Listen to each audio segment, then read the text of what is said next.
Mercato du jour, aujourd'hui, c'est parti. On commence par l'Angleterre. Manchester United garde un œil sur Griezmann. Une porte de sortie en Premier League pour Antoine Griezmann? Pas impossible selon les informations de The Express. L'attaquant français est en manque de temps de jeu à l'Atlético de Madrid et se trouve au centre d'un conflit entre les Colchoneros et le FC Barcelone, le club auquel il appartient. Manchester United envisagerait de profiter de cet imbroglio pour tenter de le recruter en janvier selon le tabloïd britannique. Notre avis, Griezmann n'est pas forcément le joueur idoine pour le système d'Erik ten Hag à Manchester United. Le Real attentif au cas Mbappé, mais l'information de l'équipe selon laquelle Kylian Mbappé n'a pas prolongé pour 3 saisons, mais pour 2 ans avec une année en option, n'est pas passée inaperçue en Espagne. Marca indique que le Real Madrid va suivre l'évolution de la situation de l'attaquant français, qui avait préféré rester à Paris plutôt que de rejoindre le club espagnol en mai. Mais le média madrilène affirme que la direction merengue retentera sa chance seulement si l'opération économique est intéressante. Comme pour Erling Haaland. Notre avis, le feuilleton sans fin. Le PSG ne sera pas seul sur Skriniar.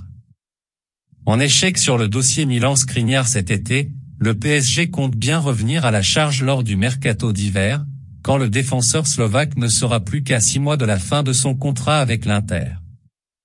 Mais Paris ne sera vraisemblablement pas le seul sur les rangs. The Sun affirme que Manchester City devait également passer à l'offensive pour Skriniar, rejoignant ainsi une liste où figureraient également Tottenham et Chelsea. Le club nerazzurri espère avoir prolongé le contrat de son défenseur avant janvier. Notre avis, au-delà de son talent, Skriniar a cette durabilité qui fait défaut aux défenseurs de City. Le Barça surveille Jorginho. Jorginho est dans sa dernière année de contrat avec Chelsea et suscite les convoitises. Le FC Barcelone suivrait notamment le cas du milieu international italien de 30 ans selon The Mirror. Le club catalan envisagerait ainsi de faire de l'ancien napolitain le successeur de Sergio Busquets, qui sera lui aussi en fin de contrat en juin prochain. Le joueur de 35 ans n'est pas sorti du banc lors de la victoire du Barça contre Elche, 3-0, samedi. Notre avis, Barcelone est déjà bien armé au milieu. Recruter Jorginho ne semble pas s'imposer. L'Inter travaille déjà pour garder Lukaku. L'Inter a de la suite dans les idées. Après avoir obtenu le retour de Romelu Lukaku sous forme de prépayant, le club lombard envisage de conserver l'attaquant belge de Chelsea au moins une saison supplémentaire. Selon le journaliste italien Gianluca Di Marzio, les dirigeants nerazzurri envisageraient de proposer à leurs homologues londoniens un nouveau prépayant du Diable Rouge pour 8 millions d'euros pour la saison prochaine. Des premiers contacts auraient été établis avec Chelsea dans cette optique. Notre avis, a priori, cette solution peut arranger tout le monde. Vers un nouveau contrat pour Saliba à Arsenal? Lié à Arsenal jusqu'en juin 2024 et auteur d'un très bon début de saison en Premier League, note de la rédaction, 2 buts et une passe décisive en 7 matchs, William Saliba serait en discussion pour prolonger son bail avec les Gunners, d'après Sky Sport. J'aime Londres, j'aime le club.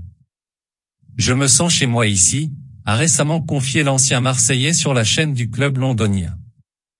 Notre avis, William Saliba n'est pas étranger au départ excellent des Gunners cette saison en Premier League. Arsenal devrait donc le sécuriser très vite. Zagadou proche de Stuttgart. Suivi par l'Olympique lyonnais, Dan Axel Zagadou va poursuivre sa carrière en Bundesliga. Libre depuis le 1er juillet et son départ de Dortmund, l'ex-défenseur international espoir français, 23 ans, s'est engagé avec Stuttgart, note de la rédaction, actuellement 16e du championnat d'Allemagne. Notre avis, le joueur formé au PSG connaît bien la Bundesliga et s'y est épanoui avec le BVB. Le voir poursuivre en Allemagne n'est pas une surprise. Koundé explique pourquoi il a choisi le Barça. Dans un entretien accordé lundi à l'équipe, Jules Koundé est revenu sur son été 2022 où il a choisi de partir au FC Barcelone malgré les sollicitations de Chelsea. L'international français explique notamment qu'il n'était pas loin de signer chez les Blues. Mais l'appel de Xavi a tout changé. Quand j'ai eu ce coup de fil et que j'ai senti que le Barça avait la possibilité de me faire venir, je n'ai pas beaucoup hésité, a-t-il indiqué. Notre avis, au regard du début de saison des deux équipes, Jules Koundé a fait le bon choix. Valence prolonge Mamardashvili. Le club espagnol a annoncé la prolongation de son gardien Giorgi Mamardashvili jusqu'en 2027. Arrivé en 2021, le Géorgien s'est imposé comme la nouvelle référence au poste au sein de l'effectif des Che, au point de devenir l'un des gardiens les plus scrutés en Europe.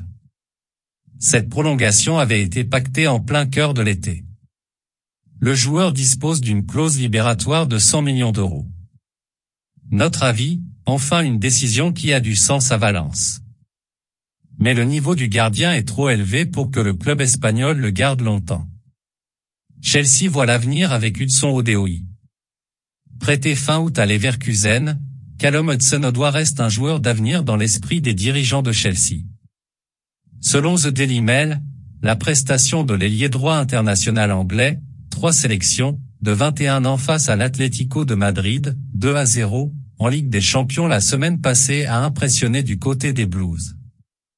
La saison passée, le natif de Londres n'avait pas la confiance de Thomas Tuchel, note de la rédaction, 15 matchs de Premier League dont 11 en qualité de titulaire. Notre avis, une saison pleine avec Leverkusen lui permettrait de revenir en position de force dans un an. Iwobi pourrait prolonger avec Everton. Selon le site Liverpool Echo, Everton pourrait prochainement prolonger le contrat d'Alex Iwobi. Lié au Toffees jusqu'en juin 2024, l'international nigérian, 58 sélections, est un élément indispensable du dispositif de Frank Lampard. Cette saison, le milieu de 26 ans a été titulaire lors des 7 rencontres qu'il a jouées en Premier League. Notre avis, les deux parties semblent sur la même longueur d'onde. Les discussions devraient évoluer positivement. Voilà, c'est pour tout aujourd'hui. J'espère que la vidéo vous a plu. N'hésitez pas à la liker, partager et surtout vous abonner pour ne pas rater mes prochaines vidéos. Merci.